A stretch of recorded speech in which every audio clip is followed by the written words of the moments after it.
డూండి రాకేష్ గారు టీడీపీ వాణిజ్య విభాగం అధ్యక్షులు వారి దగ్గరికి వెళ్ళాం. రాకేష్ గారు, ఇవాళ జరిగిన డెవలప్మెంట్స్ అన్ని టీడీపీ బాగా ఎంజాయ్ చేస్తున్నట్టుంది, అవునా కదా? వాసు గారు, మేము ఎప్పుడూ చెప్తానే ఉన్నాం, ఇది ఎంజాయ్మెంట్ కాదు, ప్రజలు ఏ విధంగా జగన్మోహన్ రెడ్డిని చేదరించుకుంటున్నారు అనే దానికి శాంపిల్ మటుకి.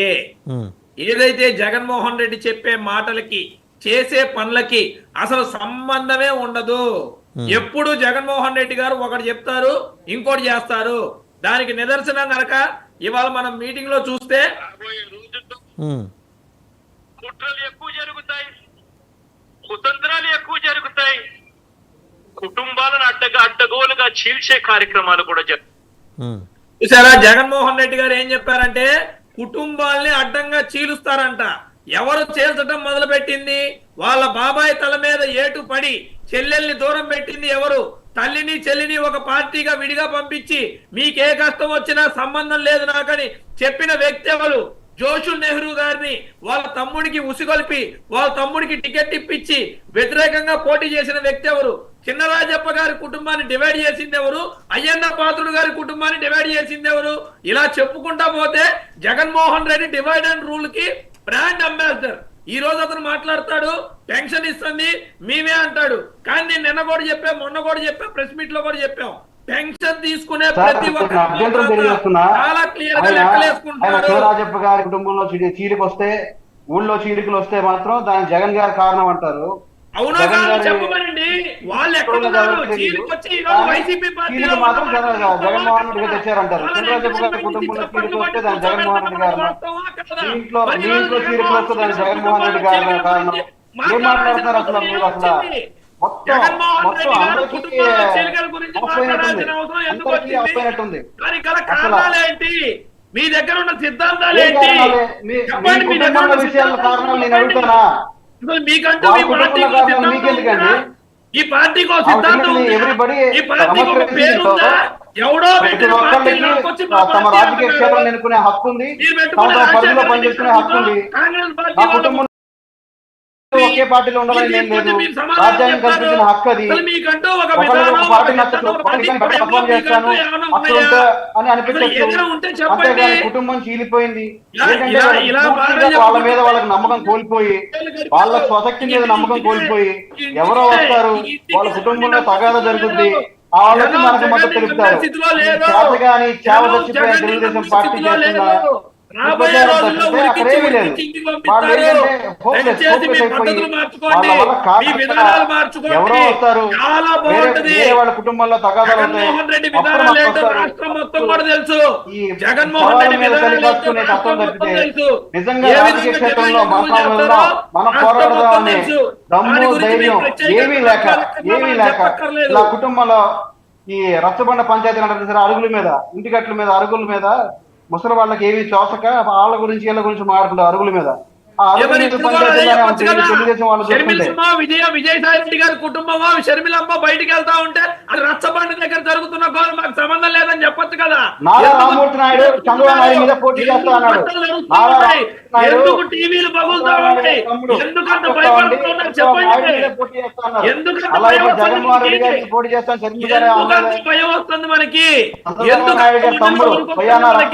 తమ్ముడు, ఒకే తల్లికి పుట్టిన తమ్ముడు, ఆయనే చంద్రబాబు నాయుడు గారితో పోటీ చేస్తాడు కుప్పంలో. చేయమనండి, దాన్ని ఏమంటారు మీరు?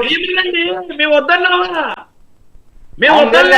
కట్టేశారుగా తాళతో, బయటకు చూపించట్లేదుగా మీరు. మేమేమన్నా కదా ఇలా కళ్ళిపుల్లి మాటలు చెప్పే బాబోయ్ నా కోరిక పిచ్చి పిచ్చి మాట్లాడి పింక్ డైమండ్ పోయింది, ఇలా మాటలు చెప్పుకుంటూ గడిపామన్నా. ఇది రాజకీయం కాదన్నా. ప్రజలకి ఏం చేయాలో నిర్ణయించండి. ప్రజలకి ఏం చేసామో శ్వేతపత్రం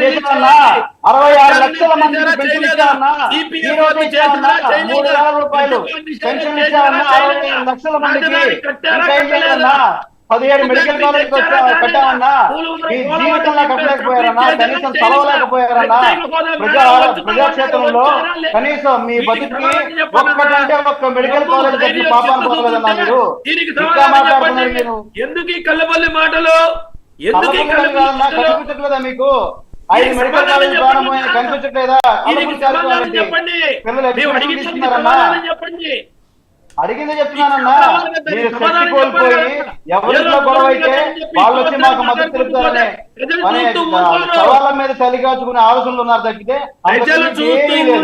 అక్కడ కుటుంబంలో గొడవలు లేవు.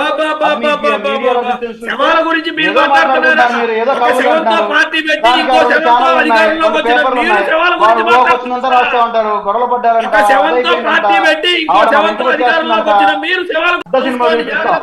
ఏం కంగారు పడకండి. బ్యాంకులు గుర్తుకోలేనో గుచ్చుకునే జాగ్రత్త చూసుకోండి, జాగ్రత్తగా. సరే అన్నా, చూసుకోమని చెప్తున్నా కదా, నేను వద్దని చెప్పట్లేదు కదన్నా. ఖచ్చితంగా చూసుకుంటామన్నా, అన్ని చూస్తామన్నా. ఆత్మవిమర్శ చేసుకోవాలి. మనం ఇచ్చిన హామీలు ఏంటి, మన పార్టీ ఏంటి, మన పార్టీ అధికారంలో రావడానికి ఏ హామీలు ఇచ్చాం,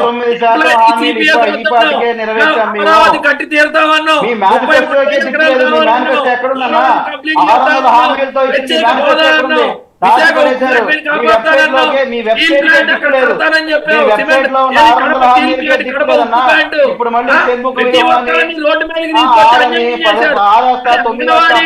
వాలంటీర్లు, ఉపాధ్యాయులు, ఉద్యోగస్తులు, వ్యాపారస్తులు, మహిళలు ప్రతి ఒక్కరు మా జీవితాలు ఏందన్నారు రోడ్డు మీదకి వచ్చే పరిస్థితి ఏర్పడింది ఈ రోజు ప్రభుత్వంలో. మీ పార్టీ నాయకులు కూడా మా జీవితం రోడ్డు మీదకి వస్తున్నారు. ఎందుకు చేస్తున్నారు? పేదలకు డబుల్ బెడ్రూమ్ మీరు ఎందుకు ఇవ్వలేదు? పేదల అన్నా క్యాంటీన్ మీరు ఎందుకు రద్దు చేశారు? పేదల పొట్ట నిండా మీరు ఎందుకు రద్దు చేశారు? అన్నా క్యాంటీన్ ఎన్ని రోజుల క్రితం పెట్టారా మీరు? అన్నా క్యాంటీన్ గురించి ఉందా? అన్నా క్యాంటీన్ ఎందుకు రద్దు చేశారు?